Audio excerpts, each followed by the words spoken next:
9. John Stuart Mill y John Eliot Cairns. Los principios de economía política.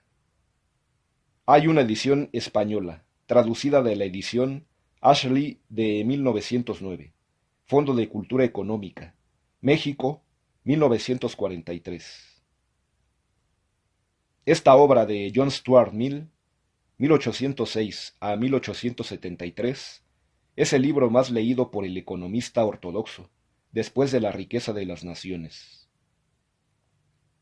Mill es el hombre de más resonancia en la economía inglesa en el periodo de 70 años que va de David Ricardo a Alfred Marshall.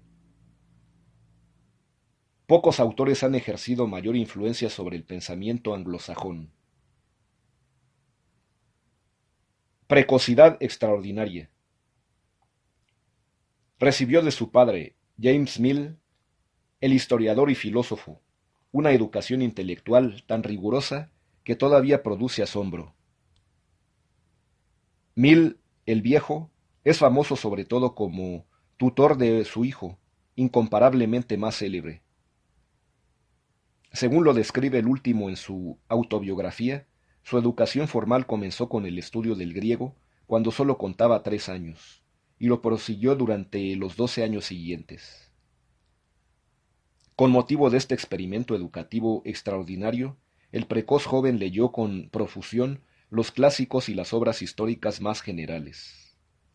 Dominó la aritmética, se inició en la lógica y la ciencia, y a la tierna edad de 13 años se dedicó por sí mismo a estudiar las obras maestras de Ricardo y Adam Smith. Después de residir un año en Francia, consagró otros varios al estudio del derecho. Sin embargo, a los 17 años ingresó en el servicio de la Compañía de las Indias Orientales, donde prestó sus servicios en diferentes puestos hasta que aquella se reorganizó en 1858. En 1851 contrajo matrimonio con la señora Taylor, viuda. Fue miembro del Parlamento durante 10 años, 1858 a 1868. Se dice que siempre vistió de negro, como si fuera una persona de edad avanzada. Murió en Francia en 1873. En su juventud logró hacer contactos valiosísimos que continuaron toda su vida. Su educación de camisa de fuerza se suplementó con la amistad de Bentham, Ricardo, Carlyle y otros muchos autores de fama, y por pertenecer a clubes y sociedades de conferencias. Así conoció y apreció las opiniones de hombres cuyos puntos de vista sobre una gran diversidad de cuestiones diferían rotundamente de los que su austero padre le había inculcado. Durante muchos años fue la figura dirigente entre los radicales filosóficos. Por fortuna, también al igual que Adam Smith y Ricardo, con frecuencia tuvo relaciones estrechas con negociantes. Hacia el fin de sus días continuaba siendo primordialmente el filósofo social, muy leído en las más importantes ramas del conocimiento y profundamente interesado en los movimientos sociales y políticos de su época. Sus obras se caracterizan por su imparcialidad, singular, junto con su ausencia total de vanidad. Sistema de lógica. Dotado de gran energía física, más allá del término medio, a pesar de no haber cultivado deportes atléticos durante su juventud, Mill consagró la mayor parte de sus ocios desde el principio mismo de su carrera en la Compañía de las Indias Orientales, a escribir. Jamás eludió el trabajo en su oficina, y aun así encontró tiempo para llevar a término una inmensa cantidad de trabajo intelectual. De los 13 a los 19 años escribió artículos para los periódicos y ensayos para las revistas. Al mediar sus 30 años se retiró a la política y de la vida social ordinaria, a causa de la creciente desintegración de los radicales filosóficos, como partido y a consecuencia también de una prematura crisis mental. Dedicándose a escribir tratados, dio primero al mundo su sistema de lógica, en 1843, obra que alcanzó la 8ª edición antes de su muerte. Este libro ha influido en el pensamiento moderno, tal vez más que sus obras de economía.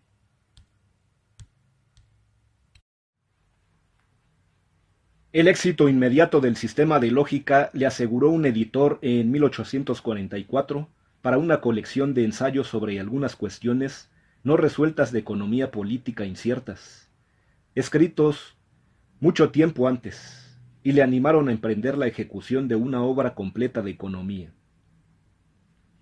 En un plazo casi increíble, menos de 2 años, terminó el manuscrito, y en 1848 se publicó bajo el título de Principios de Economía Política con algunas de sus aplicaciones a la filosofía social. Semejante tratado, algo mayor que La riqueza de las naciones, solo pudo escribirse con tanta rapidez por alguien que hubiera estado madurando en su pensamiento las cuestiones económicas durante muchísimos años. Antes de morir, vio publicarse la 6ª edición, la cual fue traducida a la mayoría de los idiomas. Los principios junto con la lógica elevaron a Mill a la cumbre de la fama en todo el mundo de habla inglesa. Nunca, ni antes ni después, ha conseguido un economista conquistar el aplauso tanto de los sectores intelectuales como no intelectuales de la población de un país. Como filósofo, economista y dirigente espiritual, disfrutó de una posición entre sus contemporáneos hasta superior a la lograda por Adam Smith en el siglo anterior. Otras obras. También otros de sus libros se han hecho clásicos, sobre todo su Libertad y Pensamiento sobre la Reforma Parlamentaria, o Liberty and Thoughts on Parliamentary Reform, 1859. Consideraciones sobre el gobierno representativo.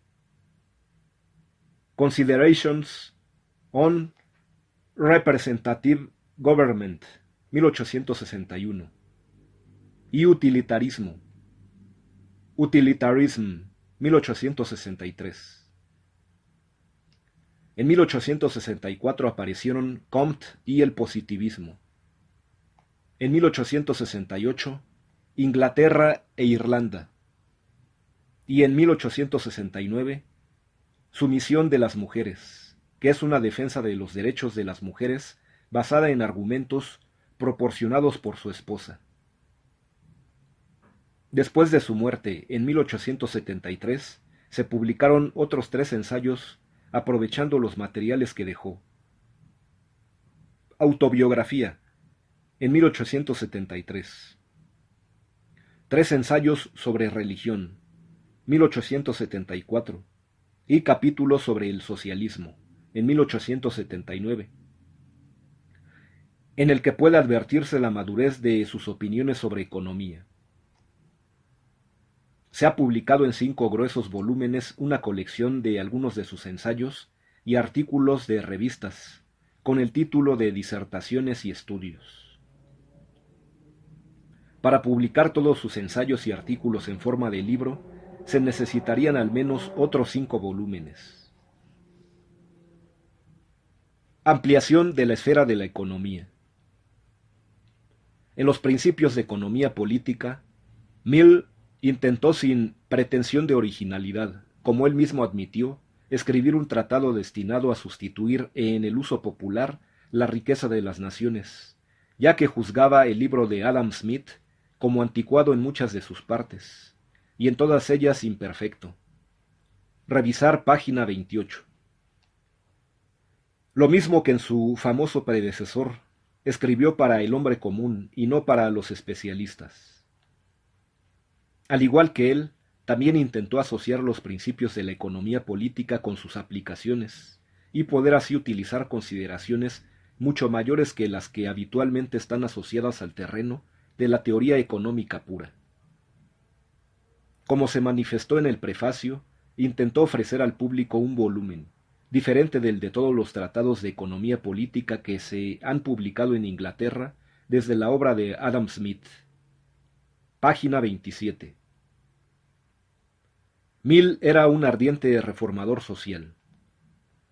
Amplió en forma considerable la esfera de la teoría económica y política. Quien trate de hallar al verdadero Mill no debe buscarlo en su teorización económica, sino en sus vivas proposiciones para la reconstrucción de la vida social y económica de Gran Bretaña. Fue el primer economista ortodoxo que admitió la fuerza lógica de los argumentos de los socialistas, y hasta llegó a afirmar en una ocasión que el comunismo era preferible al estado de cosas de entonces. Análisis de los principios. En lugar de escribir un Adam Smith modernizado, produjo un Ricardo al día y ricamente embellecido, un libro en el que, por desgracia, hay pocas muestras de originalidad y en el que las partes teóricas se basan sobre todo en las ideas de Malthus y Ricardo y su propio padre. La gran estimación que logró Mill reside en la amplitud de sus puntos de vista, su tono moral y elevado, y firme y estilo desusadamente atractivo. Hay muchas páginas de belleza literaria en esta obra compuesta apresuradamente y que tiene 1 millar de páginas, y acá y allá hay expresiones de fórmulas inolvidables. Sin embargo, irónicamente, solo hay una ley económica que esté ligada al nombre del autor de ese libro, que ha sido tan utilizado como libro de texto. Informó a sus lectores de que se proponía estudiar el fenómeno de la riqueza, definida como todas las cosas útiles o agradables que poseen valor de cambio. Página 40. Pero en vez de ello procedió a investigar la conducta humana en la obtención, consumo, cambio y distribución de la riqueza. A este respecto, siguió los pasos de Adam Smith, Malthus y Ricardo. En el libro 1 de La producción, consagra su atención a los 3 requisitos de la producción: factores naturales, trabajo y capital. Investiga brevemente la división del trabajo en grande y pequeña escala, y concluye con una declaración de ciertas leyes de la producción, incluyendo la ley malthusiana de la población y la ley de rendimientos decrecientes de la tierra. El libro 2, la distribución, es de interés porque en su primer capítulo revela lo que piensa que constituye el mérito principal de su tratado, mérito que, a su juicio, distingue su libro de todas las exposiciones de economía política y lo coloca en una categoría muy alejada de lo que él calificó corro vulgar de los economistas.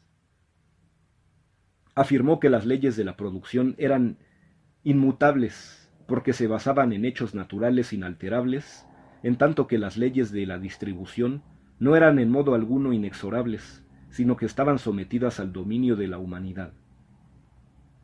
Las leyes de la producción de riqueza participan del carácter de realidades físicas y no tienen nada de arbitrario o facultativo.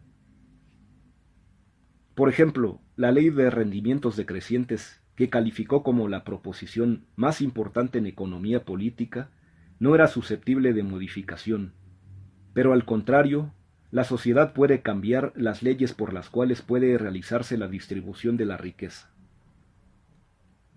Las leyes que regulan los salarios, la renta y las ganancias están sometidas a la acción humana y sujetas a cualquier norma que la sociedad convenga en establecer. Optimismo de Mill. Esta distinción entre las leyes de la producción y la distribución fue un progreso definitivo.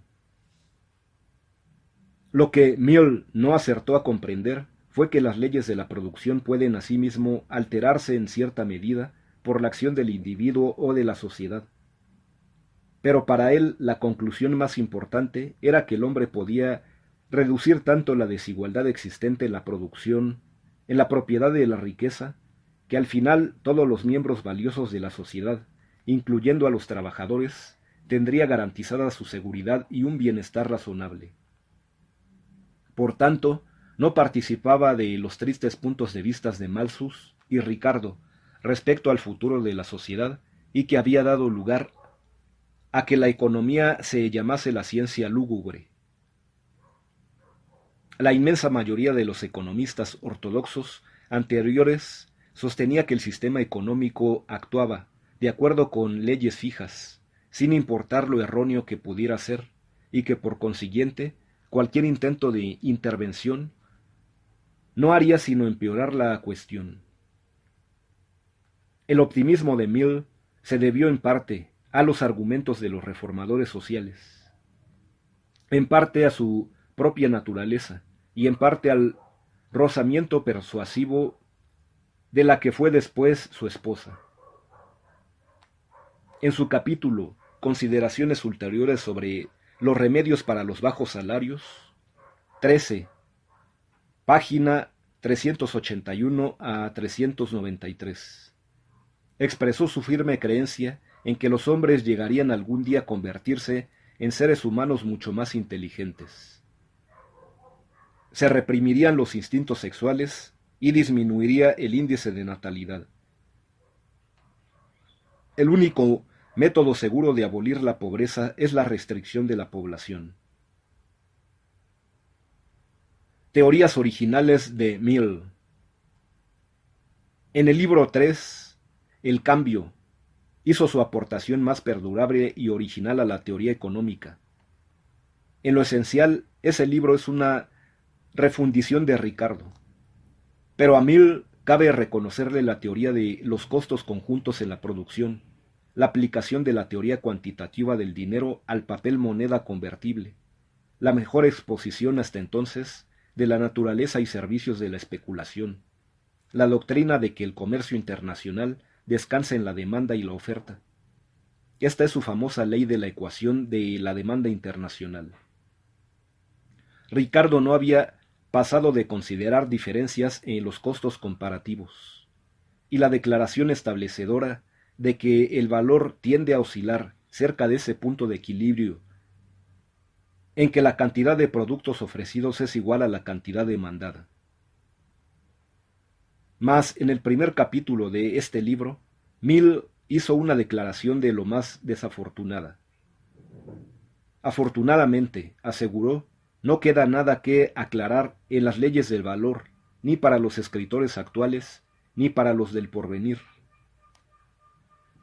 La teoría del tema está completa.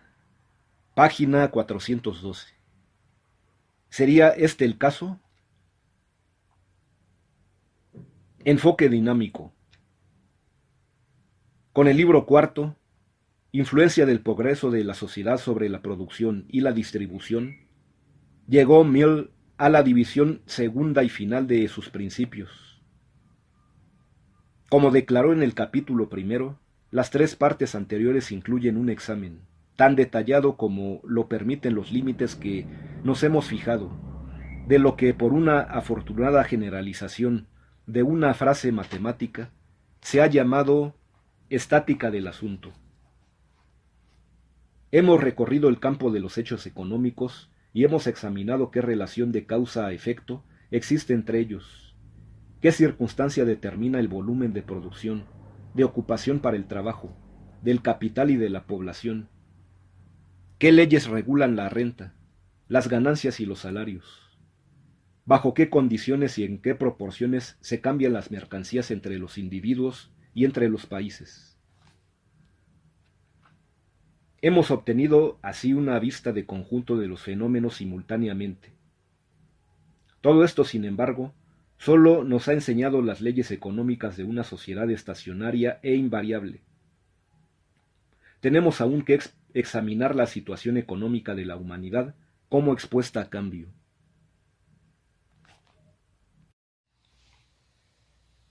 Tenemos que examinar cuáles son esos cambios, cuáles son sus leyes y cuáles son sus tendencias finales.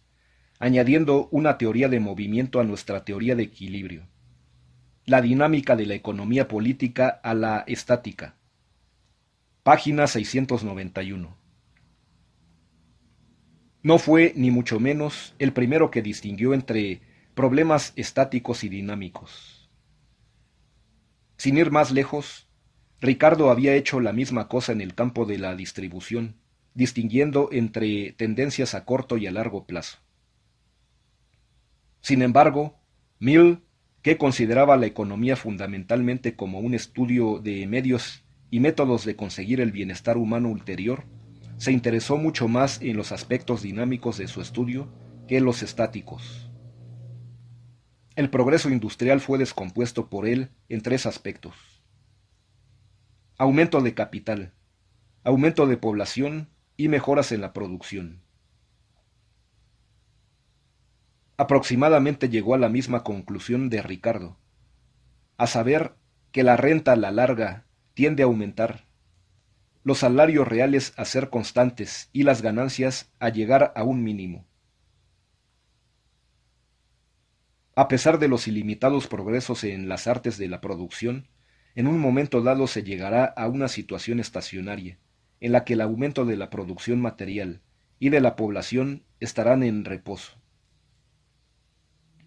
A diferencia de Ricardo, miraba hacia una situación con ecuanimidad, más aún con bastante confianza. Porque aunque el capital, la industria y la población fuesen realmente estacionarios, probablemente los hombres habrían conseguido métodos de distribución más justos. Declaró que el bienestar futuro de las clases trabajadoras depende principalmente de su progreso intelectual.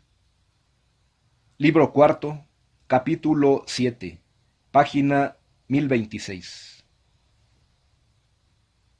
Esperanzas utópicas. En su capítulo tan debatido, al final del libro cuarto, del futuro probable de las clases trabajadoras, previó un plan de cooperación de productores, iniciado por grupos de trabajadores independientes, que en un futuro no muy lejano pudiera incluir una gran protección, relativamente, de todas las empresas económicas. Con los obreros como preceptores, no sólo de salarios, sino también de intereses y ganancias. Le parecía a él probable que la competencia de estas empresas de propiedad y dirección obrera obligarían cada vez más a las firmas ordinarias a adoptar una forma cooperativa de la producción. A su juicio, la cooperación de los trabajadores en la población suponía un incentivo mucho mayor en su eficacia, que haría bajar el costo por unidad de producción mejor que el que proporcionaba el sistema de salarios. Esperaba que en el futuro el pago de salarios que hacen los patronos a los empleados, con la retención de su parte de las ganancias, daría paso gradualmente a una forma de organización en que los empleados fuesen sus propios directores, llevando a cabo así esa pacífica distribución de riqueza que deseaba con tanto ardor. De esta manera o de otra parecida, la participación en las ganancias, por ejemplo, pudieran convertirse justamente las acumulaciones existentes de capital, por una especie de procedimiento espontáneo, en la propiedad común de todos los que participan en su empleo productivo, transformación que, efectuada en esta forma, nos aproximaría más que ninguna otra a la justicia social y el ordenamiento más benéfico de los asuntos industriales para el bien universal, que es posible prever en la actualidad. Página 781. Por fortuna o por desgracia, este sueño ha fracasado en su realización. El sistema de salarios está hoy tan firmemente atrincherado como siempre. Por razones diversas, la historia de la cooperación de los productores es una historia de continuos fracasos. Por el contrario, las cooperativas de renta, los bancos cooperativos, han progresado mucho. Todavía se ha alcanzado más éxito en la distribución al menudeo, cooperativas de consumo. De hecho, Ha sido tan rápido el impulso de este movimiento y tan enorme su esfera de acción que la cooperativa de consumo debe colocarse junto a las maravillas económicas de las últimas décadas. Pero la participación en las ganancias ha perdido en apariencia su fuerza. Tampoco se ha efectuado en grado apreciable la modificación del sistema de salarios en ninguna forma de cooperación. Papel económico del gobierno. En el libro quinto y final, Mill consideró con amplitud, como lo había hecho Adam Smith, sobre la influencia del gobierno en los negocios y la sociedad. Después de distinguir entre funciones necesarias y facultativas del gobierno, entendiendo por las primeras aquellas que o bien son inseparables del concepto de un gobierno, o se ejercen habitualmente sin objeción por todos los gobiernos. Páginas 787 a 788. Pasó a considerar el lugar del gobierno en los asuntos económicos humanos. Dijo que el principio general de la acción política debía ser el de laissez-faire. Creía mejor, en conjunto, la actividad privada que la intervención del Estado, porque ella procura mayor baratura en los artículos y más interés en el trabajo.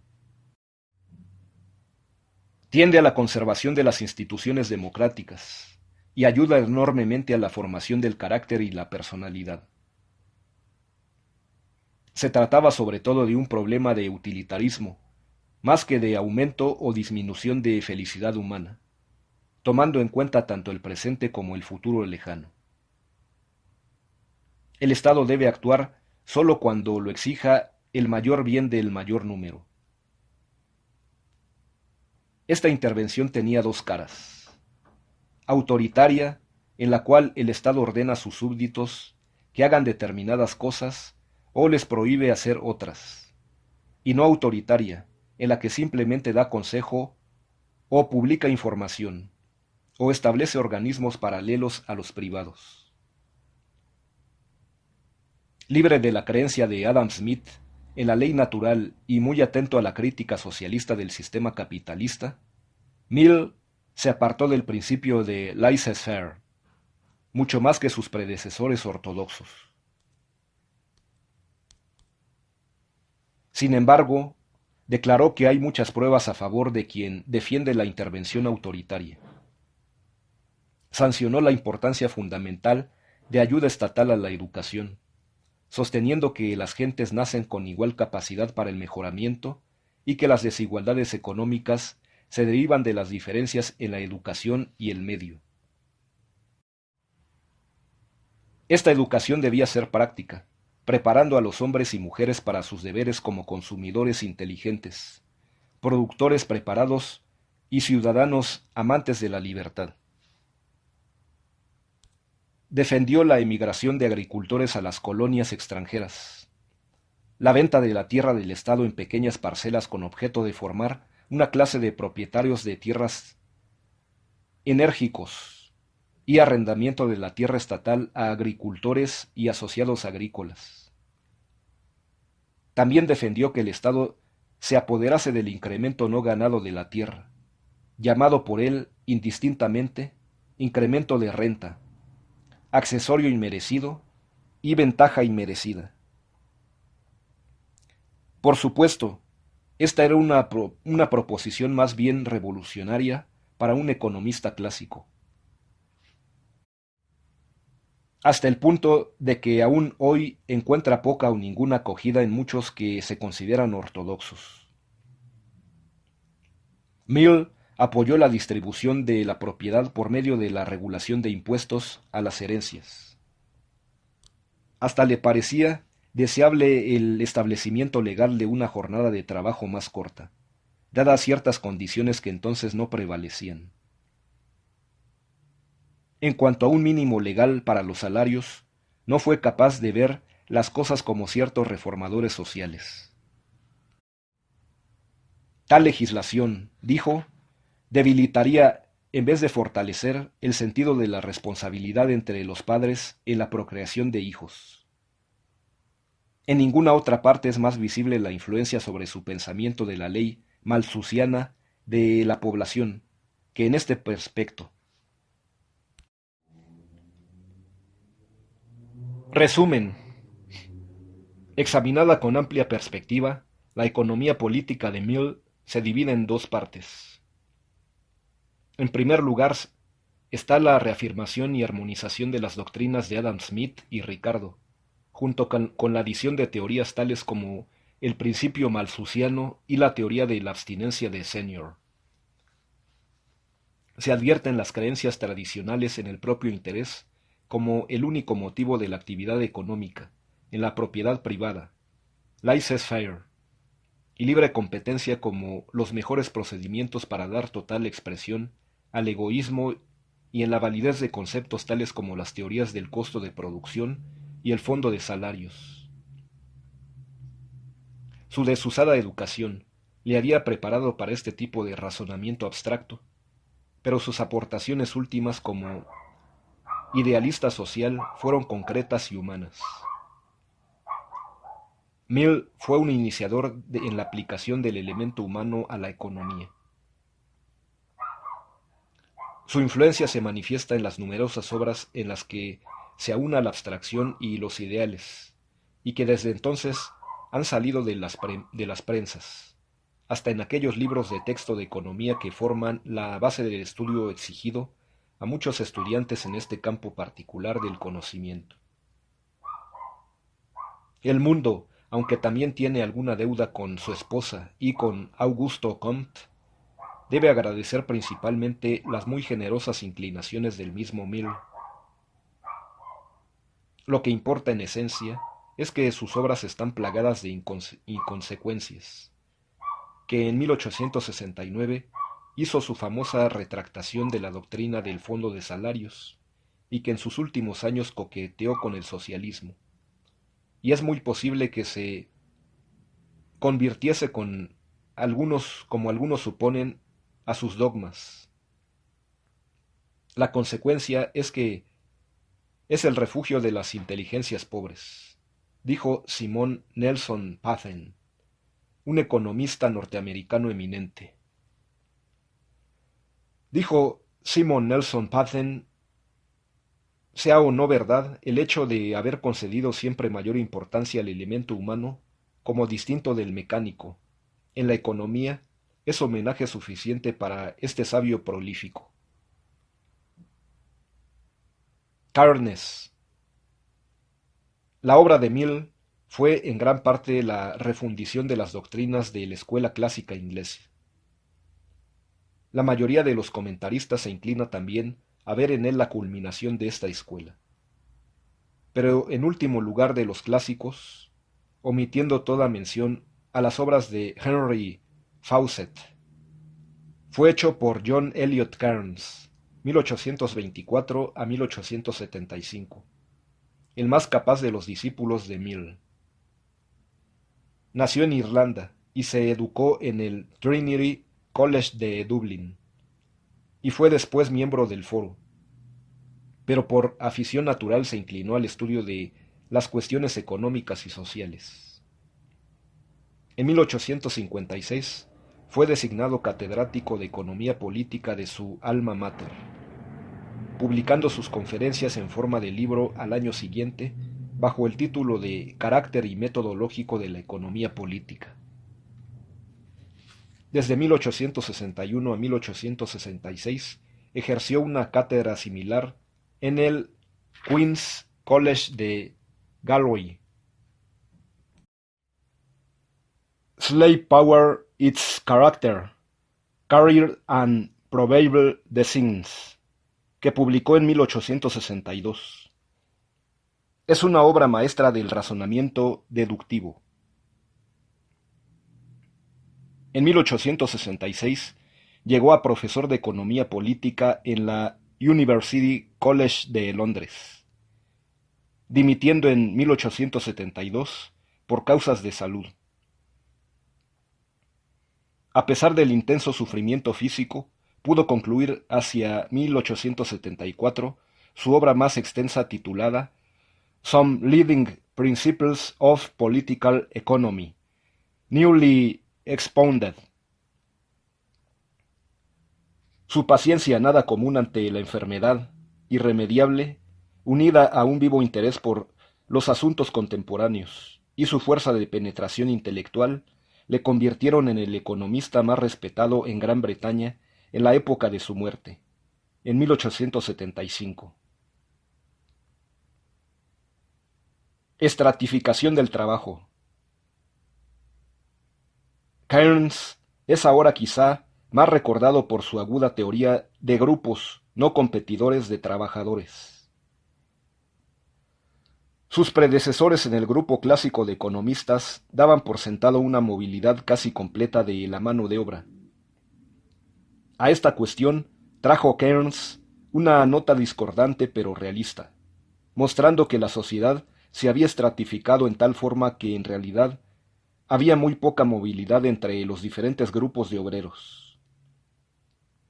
Así, escribió: en efecto, lo que encontramos no es una población total compitiendo indiscriminadamente por todas las ocupaciones, sino una serie de capas industriales, superpuestas una a otra, en cada una de las cuales los diversos candidatos a la ocupación poseen una facultad real y efectiva de selección, mientras que los que ocupan los diversos estratos están para todos los efectos de competencia efectiva prácticamente aislados unos de otros. En resumen, a causa de la herencia y del medio, los miembros de un grupo encuentran gran dificultad para pasar a otro superior. La fuerza de trabajo del mundo se parece, según se reconoce ahora, a una inmensa pirámide que se apoya sobre una enorme base de trabajadores no calificados y que se eleva hasta una menuda cúspide en la que se congregan los asalariados, relativamente pocos, de habilidad extraordinaria. Los mecánicos automovilistas no compiten con los presidentes de bancos, ni los labradores con los profesores universitarios para obtener posiciones. Si hubiera tenido tanto éxito en el fortalecimiento del sistema clásico como en la declaración del principio anterior, Cairns estaría ahora entre los economistas verdaderamente grandes del siglo XIX. Por desgracia, al igual que Senior, volvió su vista hacia atrás en vez de hacia adelante. Su inteligencia sutil, es verdad, examinó críticamente la reexposición hecha por Mill de las doctrinas clásicas, e hizo valiosas enmiendas en el campo del valor, el trabajo y el comercio internacional. Pero no acertó a ver las nuevas aplicaciones a la economía hechas por Mill, Jevons, Menger, los socialistas y otros de sus contemporáneos. Por ejemplo, procuró constantemente la resurrección de la teoría del fondo de salarios. Peor todavía, consideró la economía como un estudio de la riqueza meramente abstracto y formal. Según sus palabras, la ciencia económica no tiene más relación con nuestro sistema industrial presente que la ciencia de la mecánica tiene con nuestro actual sistema ferroviario. Sostuvo que no concernía a los economistas la solución de los problemas sociales y morales. El tiempo marcha dejando atrás en su carrera a hombres como Cairns, que consideran que el tema de la economía es la riqueza y sólo la riqueza, y ponen su fe en el razonamiento deductivo. En general, la economía otorga sus recompensas más preciadas a quienes abren un nuevo campo al pensamiento. 10. La escuela clásica en la Europa continental. Las mayores aportaciones a la economía han sido hechas por los autores del grupo clásico.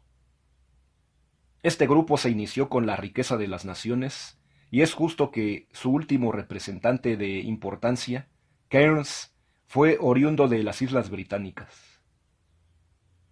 Sin embargo, la tradición clásica no se limita a la escuela clásica inglesa.